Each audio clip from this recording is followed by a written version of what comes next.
Welcome to the Running Network Show. Join us each time as we explore the people, the places, and the events that shape our great sport. Welcome to Running Network TV. I'm Jenny McCafferty, and I'm here with Larry Eder, who's the publisher of American Track and Field, and we're at the trials in Sacramento. Larry's going to talk to us about some of the exciting events we've seen and about to come. Thanks, Jenny. The U.S. Olympic trials are essentially the greatest track meet every 4 years in the world. Most people think, well, hey, the Olympics are the great meet, but there's so many athletes and such a high degree of quality in USA track and field that there'll be athletes left in virtually every event that can compete for other teams around the world and possibly win gold medals. My highlights so far have been the men's 100 meters, where Maurice Greene has a good argument for being the greatest 100-meter sprinter of all times. He's been on the world site since 1997. And coming back over injuries the last 2 years, he ran each round perfectly. And he actually finished the race before he dropped his tongue out this year and ran a fantastic race against the best in the world. I believe he will be the gold medalist in Athens this year. One of the other events that was really, really good was the men's shot put, where Christian Cantwell was actually left off the team. It was won by Adam Nelson. Second place was Reese Hoffa, and third place was John Godina. We've got a team there that could go 1, 2, 3 in the Olympics in the shot. The men's pole vault was a bit of a surprise. Jeff Hartwig, the American record holder, for I think the third time in a major championship, did not move on. But we've got a nice team. Toby Stevenson, who's a young kid who wears the helmet and really pushes pole vault safety, is going to be a real up-and-comer. The women's 100 meters was, to the outside people, a big surprise because Marion Jones finished 5th. But when you think about it, she just had a baby a year ago. She's really been training hard on for about the last 6 months. And to compete against the best in the world, she did pretty well. Where I can tell she's a little bit short is in the semis when she ran 11.14 and came back 90 minutes later and ran 11.14 again. That's pretty tremendous for her level of fitness. Natasha Colander, Tori Edwards, they ran fantastic races, as did Gail Deavers. It's going to be very interesting to see what happens there. Today we've got the women's pole vault with Stacy Regila, Jillian Schwartz, Chelsea Johnson. We've got the men and women's 200 meters. We've got the men and women, well, the men's 110 high hurdles, the women's 100 hurdles, and the men and women's 1500s. It's going to be an exciting, exciting day. But we've had now 9 days of track and field with about 180,000 people in the stands over those days.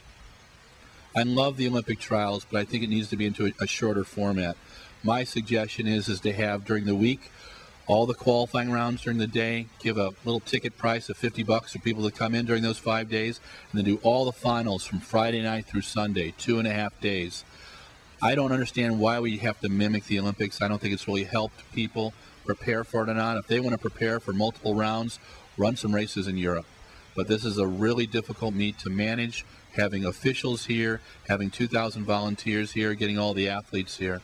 The reason why it's the toughest meet in the world and probably one of the most exciting is because you have to be ready on the day of your final. There's no excuses, no ways to get around it. Yesterday, Marion Jones pulled out of the 200. She did it because she said she was tired. She was fatigued. And when you think about what she's done so far, the 100 rounds, the long jump where she jumped masterfully, and she ran around in the 200, you could tell she was fatigued in the 200. It will fatigue anybody. Track and field is a tough sport. You have to prepare for it. To be at the elite level, it takes you 12 to 15 years to get through to this level. And we've got an incredible, what I call farm club. You've got 2 million junior high kids. Then you've got 1.5 million high school kids. Then you get into college with about 100,000 kids in track and field. And then the elite level, we probably got 1,000 athletes we pull from. We've got the best farm team and growth program in the world in terms of track and field, and that's why people are jealous of us. There's been a big drug controversy here, too. There's a new group called USADA, and they are rightfully checking and protecting athletes so we can have an even playing field. My belief is they're catching most of the cheats. My questions are, is the process that they're doing it with. When they accuse people before they have information and it gets leaked to the newspapers and stuff, that's not a good thing, and that's what they've done in terms of Marion Jones and a couple other athletes. The other thing that I'm bothered with is that Over 3 days in the second week of the trials, each day they announced another positive drug test. Tests that were known a month before the trials. Why do they wait till now? Why are people trying to disparage our trials program? Those are the kind of things in international sports that makes the sports feel dirty sometimes. And even if there's a small amount of people cheating, it makes everybody feel bad. And that's my problem with the sport right now, and that's why I want to see USADA and WADA do their thing with drug testing. So it's a very exciting trials. The last day is being orchestrated for some great events. Stacy Dragila is arguably the greatest women pole vaulter ever. She's the one who brought the pole vault, women's pole vault, to a level where there's 3 Russian athletes right now that she's duking it out with. My belief is that she has got her new rundown. She's got a new coach. I think she'll be the silver medalist in Athens. She's got it all together. In the 110 high hurdles, Alan Johnson is the man. Not only is he the best high hurdler in the world, he's the most articulate athlete I have ever witnessed in track and field. He's great with the press. He just won the Skinner Award that the Track and Field Writers of America give to the athlete that works with people the most.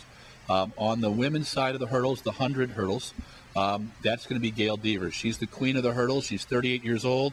When you watch this woman each round get over the hurdles, the way I tell how well she's running is by the semis, her butt will be right over the top of the hurdles.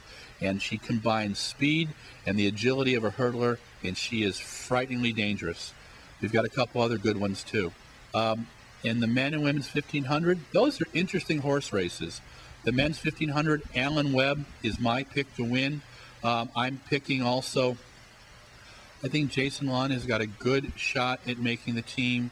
But there's a couple other kids that are going to be surprises. Second and third place are not hooked up. And if Alan doesn't run his race, and what I mean by that is taking off with 800 to go and running about 3:34, then he's going to have people trying to outkick him.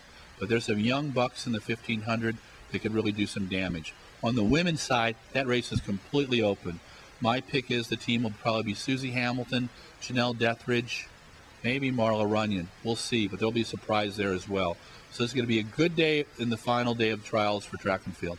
Well, Larry, thank you so much for your great summary, and we look forward to speaking with you a little bit later about the Olympic Games themselves, which start in about a month. I'm looking forward to that. Thank you. And thank you for watching Running Network TV.